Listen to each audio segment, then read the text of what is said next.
Hi everybody, today we're going to draw with a Sharpie pen or a ballpoint pen like this, or an ultrafine Sharpie pen like that.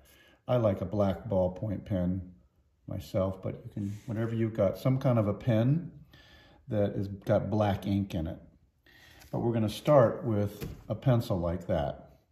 But instead of shading with the pencil, we're going to shade with a ballpoint pen like this. So, first thing you got to do is you get yourself a piece of paper here and your pencil, okay? And you're going to make a little circle like that. You don't have to draw these guys, but just draw a little circle here, draw your cylinder here, and let's draw some kind of a box or a cube like that, okay? Because we're going to shade it. Here it's all shaded nicely with your pencil like that, with your light coming from over here. I haven't blended it, but you can always blend it like that, okay, if you want to. But we're going to start with your pencil here with these three shapes. Then underneath them, would you make a little bar like that? And then divide the bar in half like this. And then divide this half again like that. And this half again like that. And then divide all of them one more time like this. So you end up with 8 little sections like that. Now get rid of your pencil, and we're going to shade these, making a scale going from the lightest one, which is the white of the paper, to the darkest one, which will be black. But I want them to be in a gradation, so I'm going to leave the first one white. Then what I'm going to do is I'm going to shade all of these a really light gray like this, so I'm barely touching the page with my pen. This is not a pencil, so you can't erase this. But I'm going to go all the way across all of those other little squares like that, and I've got a nice light gray.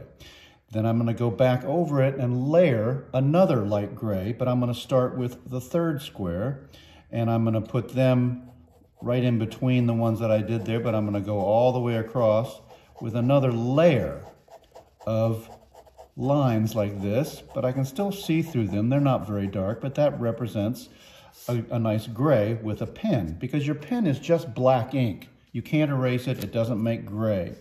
Let's go to the next one here, number 4, and I'm going to add a little more to that, and I work my way all the way across, adding a little more.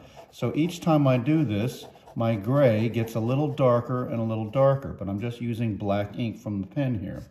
Let's go to the middle one here, and I'm going to add a little more to it like this, a little closer together. I'm layering on top of it like that, all the way across. So gradually, you're getting a change from light to dark. Let's keep going here. Now, I'm going to add as much as I can over top of the rest of the squares like that. Does that look like a difference? I think you can see the difference happening. But what you can begin to do now is change the angle of your stroke, and what you're doing is called cross-hatching. So I'll cross-hatch at a slightly different angle than what I was doing there like that. When you put parallel lines together in drawing, that's called hatching. When you cross the parallel lines with more lines, that's called cross-hatching. So let's go to this next to last one here, and I'm going to cross-hatch again, maybe this way. I'll cross-hatch everything that's left over, these last two. And that looks a little darker than these, doesn't it? So they're gradually getting darker. My last one, I can really go in and I can cross-hatch that last square as much as I want to, and I can get that nice and dark. And there you have a gradation from light to dark using just a black pen. So let's see what happens on these forms here like this. So here's my light coming from the side. That's what I'm going to say is that I'll put a nice light gray all the way across most of the sphere like that. And then I'm going to go back in and add a little bit more just to this last third of the sphere like that. So I'm layering a little bit more in there. So you're going from light to medium to dark. It's going to cast a shadow on the ground. I always use horizontal strokes that pull right off the bottom of the ball like that. Maybe just a touch over there like that, but just a few horizontal, and you've got a little cast shadow. Then you can keep on layering a little more in here. Maybe I'll put a little bit of extra dark right in there on the cast shadow where it touches the bottom of the ball like that, make it pop. You can even add a little more dark gray right in here like this, because what I'm trying to do is get what's called the core of the shadow right there. The very edge of it is not quite as dark. So what I'm going to go in here and add a little extra core of the shadow like that. And so you get that little what's called reflective light right there, which some of you guys tried this the other day with your eraser.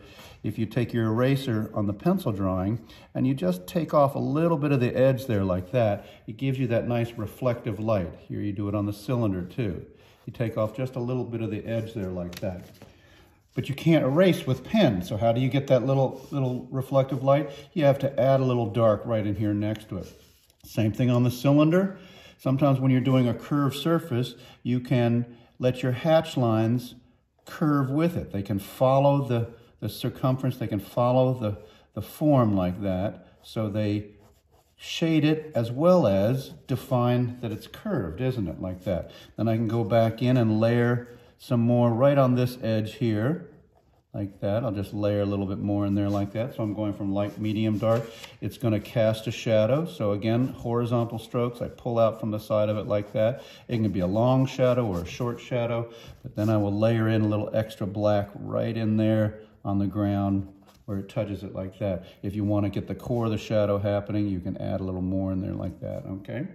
This ain't what we did the other day was we made that look hollow. If you guys want to try that, remember how to do that, go for it. On your cube right here, I'm going to have a light side, a medium side, and a dark side, and a cast shadow. So I've got the light side on top because the light's coming from above, but I'll let this side, I'll do some vertical strokes, just kind of maybe a medium gray in here like this, and I'll just assign those to that side. As I come over to this side here, same thing, they're falling off the cliff here, so I'll put those on this side too, like that, so I have two gray sides. But I want one of them to be a little darker gray, so let's go back in and layer a little more into that, like that, just a little bit of darker gray like that, and you've got light, medium, and dark. Let's cast a shadow off to the side, so it comes off the side like that, on the edge, pull away, on the edge, pull away, pull away, pull away, like that, and you've got a little cast shadow. If I want to make it a little blacker right here, let's do that. And I think that's about enough for right now. We'll just stop this right here, and you guys give that a try, okay?